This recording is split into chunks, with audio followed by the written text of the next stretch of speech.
Вы смотрите программу «Актуальное интервью». С вами Марфирина Алексеева. Здравствуйте. 13 февраля в преддверии Дня освобождения Луганска от немецко-фашистских захватчиков в столице республики состоялся круглый стол. Среди представителей 6 регионов России в Луганске были и народные депутаты из нашей республики. О том, какие диалоги состоялись во время визита, мы сегодня и поговорим.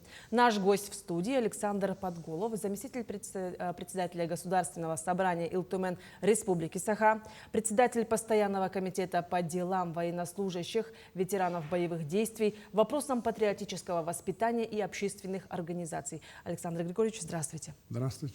Расскажите о поездке в Луганскую область. Как влияют такие вот визиты для укрепления связи между регионами? Но мне бы хотелось остановиться, что в ходе нашего визита мы были не только в городе Луганске, а оно состояло, скажем так, из 3 этапов. Первое, это мы были в Ростове, где тоже был круглый стол, который был посвящен закону о местном самоуправлении, о котором все говорят, да, сейчас в России. Это мы обсудили с нашими коллегами. Потом мы были с рабочим визитом, с изучением опыта работы в Азовском районе Ростовской области. Этому мы посвятили целый день. Потом мы уже переехали в Луганск, там работали, а после этого мы побывали в легендарном городе Краснодон, где была молодая гвардия. И вот тут хочется на некоторых вопросах остановиться. Вот в Ростове по поводу местного самоуправления мы разговаривали с нашими коллегами, делились мнениями, опытом. В отличие от нас, вот мы сейчас ломаем копья по поводу выборов глав районов, городов, а там вот этот опыт, он уже существует не первые выборы, и им есть что нам показать, и на Азове они показали, что по большому счету, когда кандидатура глав предлагается губернатором, а у нас будет главой, то в какой-то степени на себя ответственность очень серьезно берет сам губернатор и депутаты. Они отвечают за то, какая программа им представлена, как он работает в течение этого срока. И депутаты тоже заинтересованы, чтобы главу которого они выбрали, из каких-то там 2 или 3 человек, чтобы он отработал отлично. И вот на примере Азовского района мы увидели очень много таких хороших и интересных примеров. Ну и, конечно же, вот когда мы были, мы, конечно, посетили госпитали, где находятся наши ребята. Вот в городе Ростове 1602. Мы давно дружим с этим госпиталем. Когда мы ехали туда, там было 7 наших ребят. Когда мы приехали, остался 1. Но там у нас находятся 2 врача, 2 психолога, 2 социальных работника, волонтеры. И у нас еще получился такой импровизированный круглый стол, потому что с нами поехал наш друг, депутат Ростовского законодательного собрания, где мы начали обсуждать очень много интересных вопросов, которые перед нами поставили и врачи, и психологи, которые на самом деле стоят не только перед якутянами, но и перед ростовчанами. И они поставили такие очень серьезные вопросы. Но мне хотелось бы рассказать об одной инициативе, которую придумали волонтеры вот этого госпиталя 1602. Они решили 16 февраля каждый год сделать день госпиталя 1602. То есть они уже в этом году первый раз встречались все, и волонтеры, и воины, бойцы, которые там участвовали, и врачи, и психологи. Они теперь 16 февраля будут собираться, чтобы вспоминать то, как они проходили лечение, как помогали друг другу в этом госпитале. Очень отличная инициатива. Ну и мы порадовались за нашего друга, я сказал бы так, начальника этого госпиталя Кокоева. Он совсем недавно получил орден Александра Невского. И госпиталь тоже получил орден Александра Невского. Поэтому вот такая хорошая поездка получилась у нас в госпитале 1602. И мы побывали еще и в Луганском госпитале, я уже закончивший тему по госпиталям, там наш земляк был из Нижнего Бестяха. Дело в том, что он ушел и заключил контракт в другом регионе, и поэтому в этом госпитале и в своей воинской части он единственный якутянин. Не единственный якут, а единственный якутянин.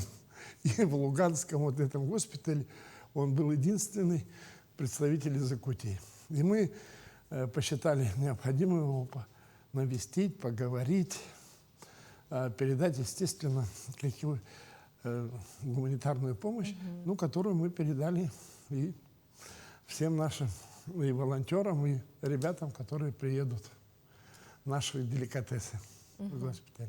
Ну вот и вы уделяли особое внимание сохранению исторической памяти, да? Вот какие мероприятия планируется провести совместно с органами власти ЛНР и вот обществом гражданским? Ну, это мы вот как раз можно сейчас поговорить на тему круглого стола, который именно проходил в Луганске. Здесь, разрешите, я как бы чуть-чуть расскажу об этом круглом столе, да? На нем присутствовало 6 субъектов. Это сами луганские, донецкие, из Воронежа, Мариэл, мы и ростовчане. И мне сразу хочется заметить, когда мы рассказывали о своем опыте работы, какие у нас проводятся республики, то после окончания круглого стола 2 представителя субъектов, из 2 субъектов, попросили у меня мой доклад и презентацию, потому что некоторые вещи, которые делаются у нас в республике, для них эти были очень новые, да, интересные.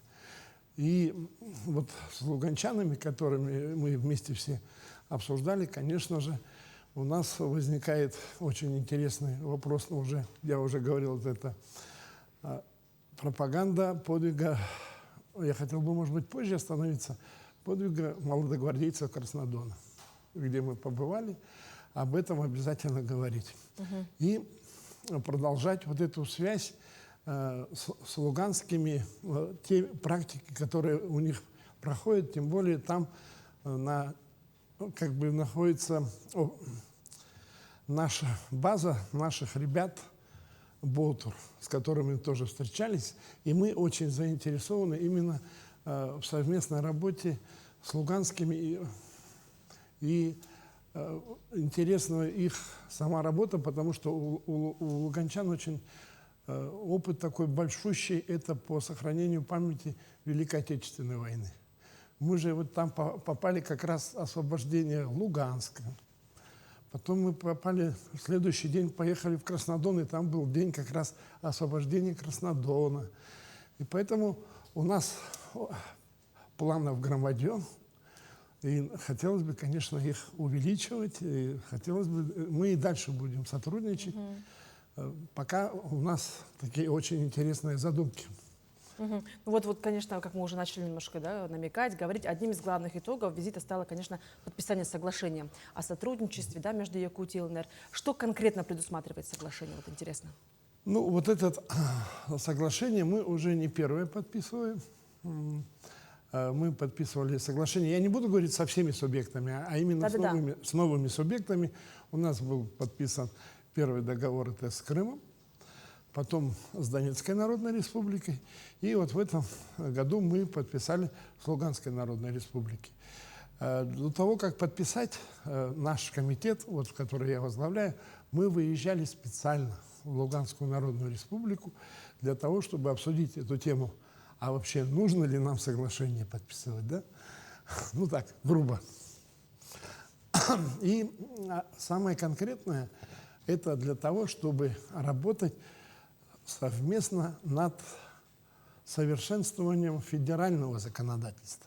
Вот для чего в первую очередь нужно это соглашение. Наши разные взгляды, учитывать мнение других субъектов, советоваться, проводить онлайн и круглые столы, обсуждение других законов, которые так или иначе касаются нашу страну. Вот такой хороший опыт есть у нас, например, как раз с донецкими и с крымскими законодателями.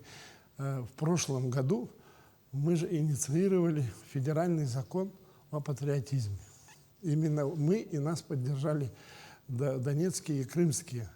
Вот ждем, когда зашевелится комитет по молодежи, который, может быть, все-таки вынесет на обсуждение этот закон, потому что мы все понимаем, что этот закон, он необходим, какие-то общие точки, общие стандарты в патриотизме должны быть. И такой закон необходим. И вот следующее, то, что это соглашение необходимо, конечно же, у луганских, у них еще нет опыта. Мы даже когда с ними общаемся, смотрим, как у них проходит комитет, мы были на их заседании. Я даже считаю, что это и нужно для того, чтобы обмен опытом. Потому что мы могли бы подсказать очень много именно в организационной работе, как у них сделано. А они, когда, надеюсь, они приедут к нам, они бы смогли бы посмотреть другими глазами на нас. Мы-то тоже, у нас тоже опыт 30-летний, может быть, у нас замылились глаза. И они бы могли новым, интересным, совершенно другим взглядом посмотреть на наше проведение. Поэтому вот это соглашение, это вот как раз совершенствование работы наших законодательных собраний. Ну и, конечно, работа над своими законами субъектовыми, помогать друг другу и совершенствовать федеральное. Насчет вот федерального, вот я вам могу сказать, что мы сейчас совместно работаем с ростовчанами над законом о земле. Вот. Ну, вот тут как раз можно эту тему задеть.